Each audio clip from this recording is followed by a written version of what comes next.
Hello guys, welcome to practice mock. NPS trust का जो है grade A and grade B का notification है वो आया है। इसके बारे में पहले हम डिटेल में देखते हैं, बाद में मैं आपको बताऊंगा कि आप इसको कैसे टैकल कर सकते हैं इस एग्ज़ाम को। ठीक है, स्टार्ट करते हैं।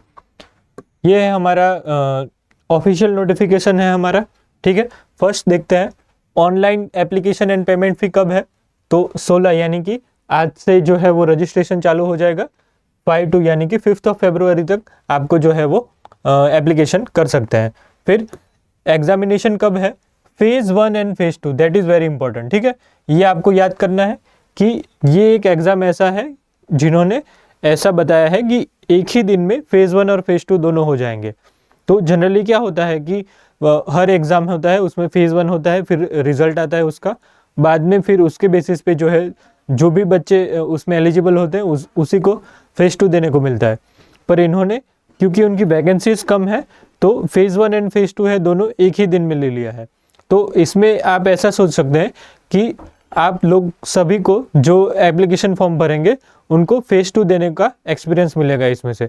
तो उसी वजह से आपको अगर अभी तक आप कोई प्रीलिम अगर क्लियर नहीं कर पा रहे हैं, फेज़ 1 क्लियर नहीं कर पा रहे हैं, तो आपको ये एक्सपीरियंस लेने का आपके पास काफ़ी अच्छा मौका है।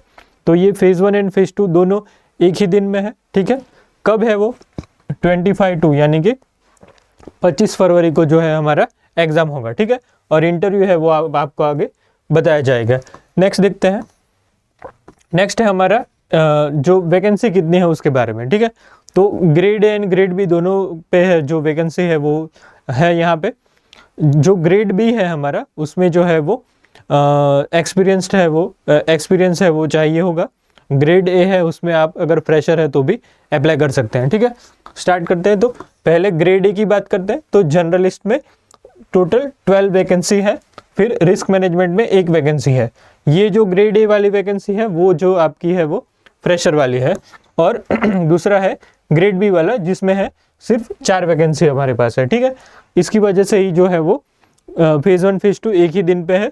तो उससे क्या होता है कि आपका जो एग्ज़ाम प्रोसेस होता है वो काफ़ी स्पीडी हो जाता है। ठीक है, इसका फिर एलिजिबिलिटी क्राइटेरिया देखते हैं। तो फर्स्ट ऑफ ऑल ये ग्रेड बी का है, अच्छे से देखेंगे। जनरल में क्या है, पहले 25 to 33 ईयर्स, तो जनरली 21 to 30 होता है, पर 25 to 33 है। क्यों?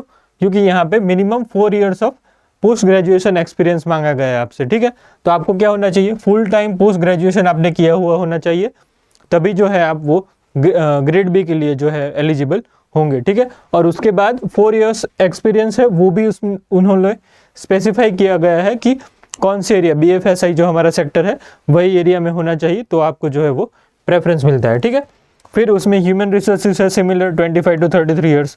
रिस्क मैनेजमेंट उसमें भी सिमिलर। मेन है हमारा ये जर्नलिस्ट वाला जिसमें 21 to 30 ईयर, ये ग्रेड ए की बात हो रही है। इसमें सिर्फ फुल टाइम ग्रेजुएशन आपको मांगा गया है।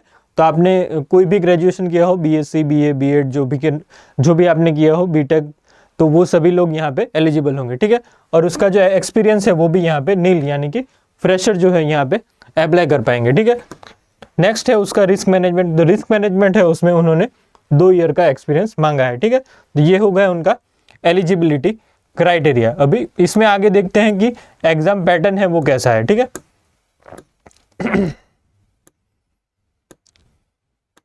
सबसे पहले आएगा हमारा फेज़ 1। ठीक है, फेज़ 1 की बात करते हैं। तो जो मैं अभी बात करूंगा वो जनरल स्ट्रीम के लिए ही बात करूंगा, और जनरल स्ट्रीम का ही जो है हम मॉक टेस्ट है वो प्रोवाइड करने वाले हैं जनरल स्ट्रीम के लिए। ठीक है, और फेज़ 1 और फेज़ 2 दोनों का मौका आपको प्रोवाइड किया जाएगा हमारे प्रैक्टिस मॉक प्लेटफॉर्म से। ठीक है, तो पहला है पेपर 1।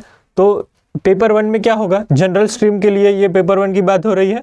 उसमें क्या क्या पूछा जाएगा, तो multiple choice questions on the following subjects, that is general awareness, फिर फाइनेंशियल सेक्टर उस पर फोकस किया जाएगा, फिर इंग्लिश होगा, क्वांट होगा, रीजनिंग होगा, commerce, accountancy, management, finance, data analytics, statistics, companies act and Indian trust act, और इकोनॉमिक्स एंड पेंशन सेक्टर। तो ये एक सब्जेक्ट्स आपको दिए गए हैं मेजर, जो आगे जो है उसको अच्छे से हम ब्रेक डाउन करते हैं। ठीक है, मैक्सिमम मार्क कितना होगा, 120 मार्क्स होगा, और ड्यूरेशन कितना मिलेगा आपको, 90 मिनट्स मिलेगा। ठीक है, तो ये हो गया हमारा इतना। क्वेश्चन कितने हैं वो सब नीचे लिखा हुआ है, ठीक है। यहाँ पे आते हैं, ये है हमारा फेज 1 का पेपर कैसा होता है वो। तो जनरल स्ट्रीम की बात करते हैं, हर एक जो पार्ट है उसमें 25 25 25 और ये जो जीए है उसमें 20 क्वेश्चन है, ठीक है। सॉरी, तो टोटल हमारे 120 क्वेश्चन हो गए और 120 मार्क्स हो गए और ड्यूरेशन हुआ हमारा 90। तो ये जो है इंग्लिश, रीजनिंग, क्वांट, जीए, ये सब आपका मोस्टली अगर आप कोई भी बैंकिंग की तैयारी कर रहे हैं, अगर आपने आरबीआई, सेबी, नाबार्ड उन सब का तैयारी किया है, तो ये सब आपका कवर्ड ही होगा। और ये जो हमारा पार्ट है कॉमर्स, अकाउंटेंसी, मैनेजमेंट, फाइनेंस, तो उसमें आपने अगर आरबीआई की तैयारी की है, आईएफएससी का किया है, पीएफआरडीए का, या फिर सिड भी आया था, सेबी आया था, उन सब ने अगर आपने प्रिपरेशन उसमें की है, तो ये जो चीज़ है वहाँ से जो सिमिलर ही उनका सिलेबस है वो रहता है। यहाँ पे एक चीज़ यही है कि फोकस है वो थोड़ा पेंशन सेक्टर पे ज़्यादा किया जाता है। जैसे कि हमने IRDAI में देखा कि उनका जो क्वेश्चन होता है वो थोड़ा पेंशन सेक्टर रिलेटेड या फिर इंश्योरेंस सेक्टर रिलेटेड उसमें ज़्यादा रहता है। तो यहाँ पे सिमिलर वे में ऐसा होता है, ठीक है। तो ये हो गया हमारा फेज़ 1 एग्जामिनेशन। और फेज़ 2 कैसा है, तो फेज़ 2 में हमारा ये क्या होगा, इसमें फेज़ 1 का रिजल्ट पहले चेक किया जाएगा और उसमें वो लोग बताएंगे कि वो लोग रिजल्ट तो नहीं देंगे फेज़ 1 का, पर जिन जिन लोगों ने फेज़ 1 जो है वो क्लियर किया होगा उन्हीं लोगों का जो फेज़ 2 का जो मार्क्स है वो गिना जाएगा। यानी कि इवेल्युएट आपका पेपर तभी होगा जब आप फेज़ 1 है वो क्लियर कर रहे हैं, ठीक है। तो जो हमारा रिजल्ट आएगा वो डायरेक्ट कैसा रिजल्ट आएगा कि इंटरव्यू में कौन पास हुआ, इंटरव्यू में कौन कौन लोग एलिजिबल है, वही हमारा डायरेक्ट रिजल्ट आएगा, जिसमें जो फेज़ 2 है उनके ही मार्क जो है वो गिने जाएंगे। फेज़ 1 है वो क्वालिफाइंग रहेगा, फिर फेज़ 2 के मार्क गिने जाएंगे, उससे मेरिट बनेगा और उसको इंटरव्यू के लिए बुलाया जाएगा, ठीक है। होपफुली ये क्लियर होगा। तो फेज़ 2 पेपर आपका तभी चेक होगा तब जब फेज़ 1 आपने एलिजिबिलिटी आपकी मीट हो रही हो। और इसमें भी कैसा है कि हर एक में सेक्शनल कट ऑफ है, जो जैसे मैंने आपको बताया 25 क्वेश्चन जो मैंने बताए, तो हर एक सेक्शन है उसमें आपको एक मिनिमम मार्क्स लाने पड़ेंगे। ऐसा नहीं चलेगा कि मुझे क्वांट नहीं आता है तो क्वांट में अटेम्प्ट नहीं करूंगा और दूसरे सब में मैं कवर कर लूँगा। सभी में मिनिमम एलिजिबिलिटी यानी कि मिनिमम कट ऑफ है वो किया जाएगा और फिर एक उसके ऊपर एक एग्रीगेट कट ऑफ है वो भी लगाया जाएगा। तो आपको कोई भी जो सेक्शन है उसको हल्के में नहीं लेना है, सारे सेक्शन के बारे में आपको अच्छे से पढ़ना है, ठीक है। नेक्स्ट है हमारा फेज़ 2। तो उसी दिन फेज़ 2 होगा, उसमें क्या होगा, ये ऑल स्ट्रीम्स है, उसमें पेपर 1 यानी कि इंग्लिश है उसका आ जाएगा। तो उसका क्या है, मैक्सिमम मार्क्स 100 है, उसका ड्यूरेशन रहेगा 60 मिनट्स, ठीक है। और जनरल स्ट्रीम में क्या होगा, जो हमारा फेज़ 1 में जो भी हमारा स्पेशलाइज सब्जेक्ट वाला था वही सब चीज़ें यहाँ पे आपको मिलेगी। तो यहाँ पे आपको एक देखने को मिलेगा कि कॉमर्स, अकाउंटेंसी, मैनेजमेंट, फाइनेंस, ये सब तो हमने कवर किया गया है, आगे एग्जाम में देखा है, पर इन लोगों ने एक डेटा एनालिटिक्स एंड स्टैटिस्टिक्स, ये दो चीज़ें और एक इंडियन ट्रस्ट एक्ट, वो एक नई चीज़ है जो हमने अभी देखी है। तो इसमें क्या है, जो एनेक्चर है इसका, इसमें डिटेल में जो है उसका सिलेबस दिया गया है।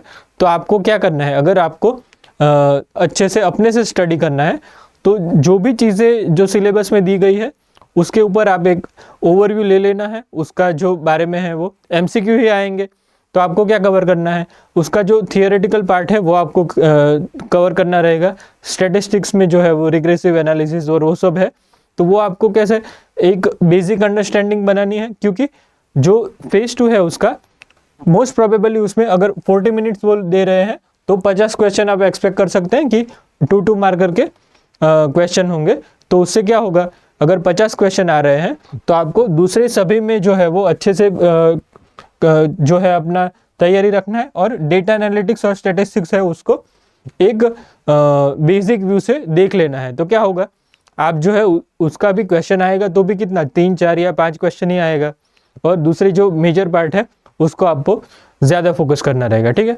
तो ये हो गया हमारा फेज़ 2, ठीक है।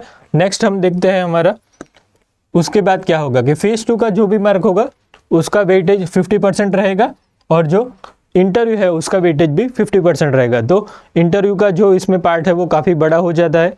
तो आपको जो है ऐसा नहीं सोचना है कि इंटरव्यू आया है तो मैं अभी नहीं होगा। क्योंकि इसमें 50% है, तो जो इंटरव्यू है उनके पास काफ़ी ज़्यादा लेवरेज रहेगा अगर उसने अच्छा परफॉर्म किया तो। ठीक है, तो ये हो गया हमारा इसका वेटेज का ब्रेकडाउन।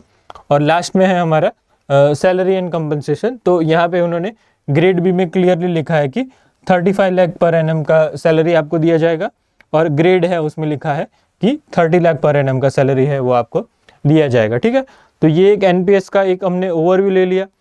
इसमें आपको यही देखना है कि अगर आपने पहले जो आरबीआई सेबी उन सब का एग्ज़ाम दिया गया है, आपका मैनेजमेंट और वो सब है आपने अच्छे से कवर किया है, तो आप ऑलरेडी जो है आपका मोस्ट प्रिपरेशन है वो हो गया है। ठीक है, और रही बात हमारी डेटा एनालिटिक्स और स्टैटिस्टिक्स की, तो उसका सिर्फ आप एक इंट्रोडक्टरी ओवरव्यू लीजिए, और फिर उसमें ऐसा कर सकते हैं कि कोई क्वेश्चन आपको ऑनलाइन मिल रहे हैं वो आप कर सकते हैं, और फिर जो हमारी मॉक टेस्ट है जो हम प्रोवाइड करेंगे वो आप अच्छे से देख सकते हैं।